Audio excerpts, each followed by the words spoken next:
शैतानिर्रजीम बिस्मिल्लाहिर्रहमानिर्रहीम।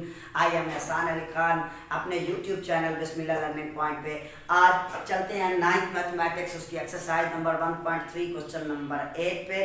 और वो कुछ इस तरह का मेरे पास क्वेश्चन है कि if a is equal to 1 2 0 2 and b is equal to 1 1 2 0 then prove that a plus b whole transpose is equal to a transpose plus b transpose। तो करना क्या है, हम पहले लेफ्ट हैंड साइड ले लेते हैं, उसको सॉल्व करते हैं, फिर राइट हैंड साइड लेते हैं, उसको सॉल्व करते हैं और चेक करते हैं क्या ये इक्वल आते हैं या नहीं। तो आइए अब हम चलते हैं लेफ्ट हैंड साइड की जानिब। लेफ्ट हैंड साइड मेरे पास ये है a plus B whole transpose. तो ये मुझे ये बता रहा है कि a प्लस बी को पहले ऐड करना है, देन उसका ट्रांसपोज ले लेना है। तो मैं इसी तरह कर रहा हूँ, a प्लस बी जो है मैं यहाँ से a मैट्रिक्स और b मैट्रिक्स को आपस में ऐड कर देता हूँ। a मैट्रिक्स मेरे पास ये है और b मैट्रिक्स की वैल्यू ये है, इनको मैंने ऐड कर दिया।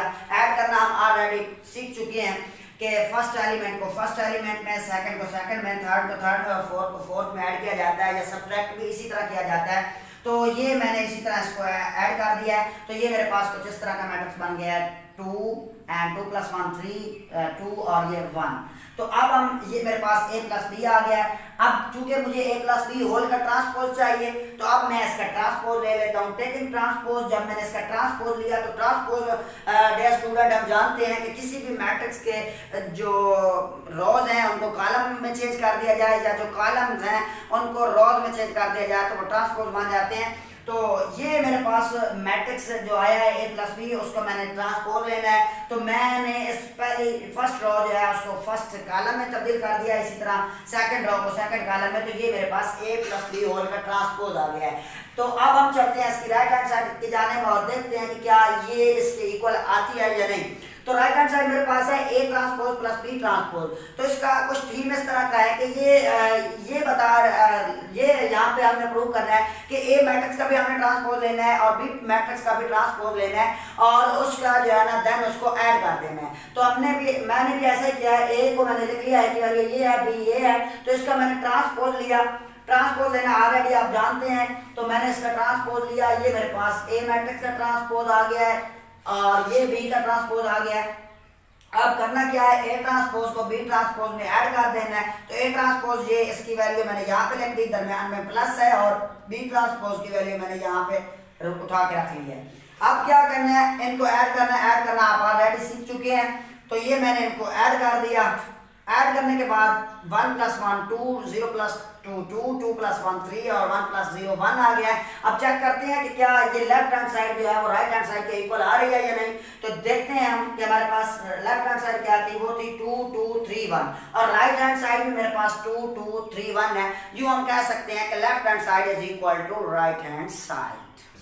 जी तो डियर स्टूडेंट, अब हम आ गए हैं इसके सेकंड पार्ट की जानिब। सवाल यही है, बस उसने दरमियान में पहले प्लस था, अब माइनस लगा दिया है कि a माइनस बी होल का transpose is equal to a transpose minus b transpose.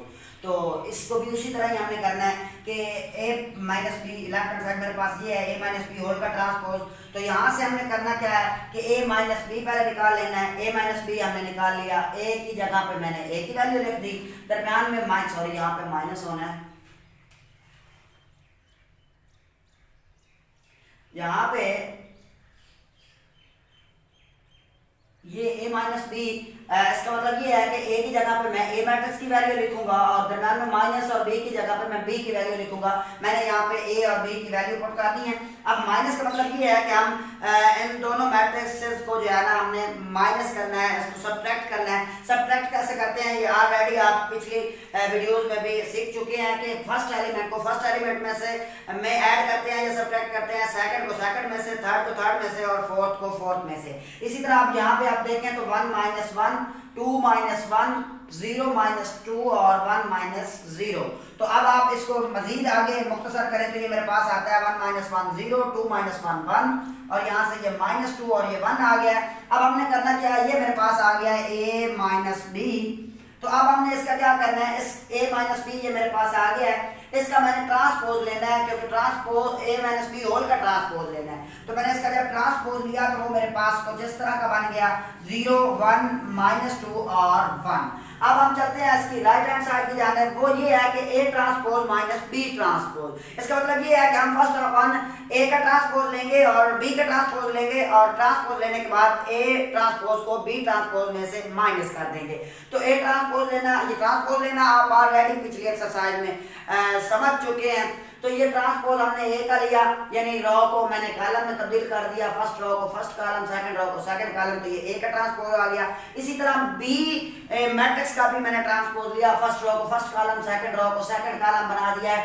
अब करना क्या है कि इन दोनों को ऐड कर देना, इनको सब्ट्रैक्ट कर देना है। सब्ट्रैक्ट किया मैंने, ए ट्रांसपोज की जगह ए ट्रांसपोज की वैल्यू रखी और बी ट्रांसपोज की जगह बी की वैल्यू, दरम्यान में माइनस लगाया। अब ये माइनस बता रही है कि हमने ए ट्रांसपोज में से बी ट्रांसपोज को सब्ट्रैक्ट कर देना है। अच्छा जी, अब हम चलते हैं यहाँ पे A transpose minus B transpose 1 - 1 0 - 2 2 - 1 और 1 - 0। तो अब इसको मजीद मैं एवेलुएट करता हूँ तो ये मेरे पास आ गया 0 -2 1 and 1। अब आप चेक कर सकते हैं कि ये जो मेरे पास लेफ्ट हैंड साइड है वो राइट हैंड साइड के बिल्कुल इक्वल आ रही है। 0 -2 1 1 0 -2 1 1। तो यूं हम कह सकते हैं कि left hand side is equal to right hand side.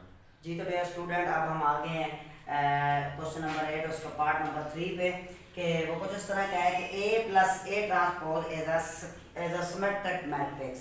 तो सिमेट्रिक मैट्रिक्स के लिए डियर स्टूडेंट आप ऑलरेडी जानते हैं, डेफिनेशन में हमने पढ़ा कि अगर किसी मैट्रिक्स का हम ट्रांसपोज लेते हैं तो अगर वही मैट्रिक्स सेम आ जाता है तो हम कहेंगे कि वो सिमेट्रिक मैट्रिक्स है। मैंने ये हिंट के तौर पे लिख भी दिया है कि A का ट्रांसपोज अगर हम लेते हैं तो वो अगर वो उसी A मैट्रिक्स के बराबर आ जाता है तो हम कहेंगे कि जो मैट्रिक्स A है ये सिमेट्रिक मैट्रिक्स है। इसी तरह उसने टर्म थोड़ी सी चेंज कर दिया कि A + A ट्रांसपोज, पहले ये फाइंड करें और देन उसका ट्रांसपोज लें। अगर वो ट्रांसपोज लेने से फिर ये टर्म आ जाती है तो फिर ये सिमेट्रिक होगा, अदरवाइज ये सिमेट्रिक नहीं होगा। तो वो ये कहता है कि ये सिमेट्रिक है, चेक करें। चलें जी, हम चलते हैं। फर्स्ट वन हमने ये A की वैल्यू लिख ली एंड देन A का ट्रांसपोज मैंने ले लिया। ये मेरे पास कुछ इस तरह आ गया।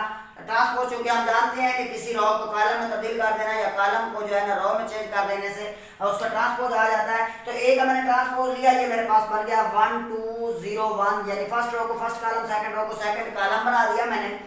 अब करना क्या है, A + A ट्रांसपोज लेना है। तो A मेरे पास ये है, A ट्रांसपोज ये है, तो मैंने A की जगह ये लिख दिया, A ट्रांसपोज की जगह ये लिख दिया, दरम्यान में प्लस है तो इसको मैं प्लस करता हूँ और चेक करता हूँ।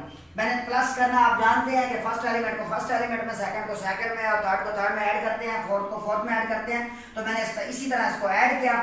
जब मैंने इसको ऐड कर लिया तो ये मेरे पास एक मैट्रिक्स आ गया है। A + A ट्रांसपोज जो है वो मेरे पास ये आ गया है। अब मैं इसका ट्रांसपोज लेता हूँ। अगर मैं ट्रांसपोज लेने के बाद वही A + A ट्रांसपोज वाली वैल्यू मेरे पास आ जाती है, अगर इस टर्म का ट्रांसपोज लेने के बाद यही टर्म आ जाती है तो मैं कहूँगा कि ये वाली जो टर्म है ये सिमेट्रिक है। तो आप चेक कर लें, इसका मैंने ट्रांसपोज लिया 2 2 2 2। इसको जितनी मरतबा आप ट्रांसपोज लेते जाएंगे ये सेम ही आंसर देगा। तो ये आप चेक करें कि इसका ट्रांसपोज लिया तो देन ये फिर उसी A + A ट्रांसपोज के इक्वल आ गया। तो मैंने ये लिख दिया A + A ट्रांसपोज, उसका होल का ट्रांसपोज जो है वो A + A ट्रांसपोज के बराबर आ गया। तो यूं मैं कह सकता हूं कि ये सिमेट्रिक मैट्रिक्स है। जी तो डियर स्टूडेंट, अब हम चलते हैं इसके फोर्थ पार्ट की जानिब, जो कि है यही A मैट्रिक्स है और वो कहता है कि A - A transpose is a skews matrix. फर्क सिर्फ इतना है कि वहां एडिंग थी, अब यहाँ पे सब्ट्रैक्शन है। तो ये मेरे पास A है 1 2 0 1 एंड देन उसका ट्रांसपोज भी मैंने ले लिया जिस तरह पीछे लिया। अब A - A ट्रांसपोज, A को A ट्रांसपोज में से माइनस करवा दिया तो माइनस भी हमने ये कर लिया, ये मेरे पास आ गया। अब मैं इसका ट्रांसपोज लूंगा, देखूंगा अगर ट्रांसपोज लेने से ये, क्योंकि आप जानते हैं कि स्क्यूस सिमेट्रिक के लिए तो ये टर्म ये हमारे पास कंडीशन होती है कि A किसी मैट्रिक्स का ट्रांसपोज लें तो वो उसी मैट्रिक्स के बराबर आ जाए। लेकिन स्क्यू के लिए ये होती है कि अगर किसी मैट्रिक्स का ट्रांसपोज लें तो वही मैट्रिक्स भी है और साथ माइनस भी है, यानी -A के बराबर आ जाए। तो अब मैंने A - A ट्रांसपोज फाइंड कर लिया है। अब इसका मैं ट्रांसपोज लेने लगा हूं। अगर ट्रांसपोज लेने के बाद ये आ जाता है A - A ट्रांसपोज और बाहर माइनस आ जाता है तो मैं कहूंगा कि वाकई ये जो टर्म है ये मेरे पास स्टीरियोसिमेट्रिक है। तो ये आप चेक करें, आप A माइनस ए ट्रांसपोज का मैंने ट्रांसपोज लिया तो ये मेरे पास कुछ इस तरह से चेंज हो गया। अब मैं माइनस बाहर निकालता हूँ और चेक करता हूँ क्या जो बाकी ये बचता है क्या ये इस टर्म के बराबर आ रहा है। अगर ये इस टर्म के बराबर आ रहा है तो मैं कहूँगा ये स्टीरियोसिमेट्रिक है। तो अब ये देखें, मैंने माइनस बाहर निकाली है तो ये 0, ये माइनस माइनस प्लस और ये -2 और ये 0 आ जाएगा। अब चेक करता हूँ ये -2 आ गई, क्या ये जो है इस टर्म के बराबर आया। ये देखिए A माइनस ए ट्रांसपोज 0 2 -2 0 के बराबर है, 0 2 -2 0 के बराबर आ रहा है। तो मैं कह सकता हूँ कि A माइनस ए ट्रांसपोज इस होल का ट्रांसपोज जो है वो माइनस बार with A minus a transpose आ गया। तो मैं ये कह सकता हूँ कि ये वाली जो टर्म है ये मेरे पास स्टीरियोसिमेट्रिक है। जी तो डियर स्टूडेंट, ये थे पार्ट 1, सेकंड, थर्ड, फोर्थ। इसी के साथ 2 और पार्ट भी हैं, 5th एंड 6th, वो भी बिल्कुल सेम इसी तरह के हैं। लेकिन अगर वो आप खुद से ट्राई कीजिएगा, अगर आपको उसमें कोई मसला हो तो मैं नीचे जो है अपना वहाँ पे शेयर कर दूंगा लिंक, आप वहाँ से भी समझ सकते हैं। और मेरी फेसबुक पे आईडी पे भी आप जो है वहाँ पे जाके सर्च कर सकते हैं, मुझसे रब्ता कर सकते हैं। कोई किसी किस्म का कोई मसला हो आप मुझसे हेल्प ले सकते हैं। और इसके साथ साथ मेरी सब स्टूडेंट से ये रिक्वेस्ट है कि अगर आपने अभी तक मेरे चैनल को सब्सक्राइब नहीं किया तो मेरे चैनल को सब्सक्राइब करें और बेल आइकन को भी दबा दें। बहुत शुक्रिया।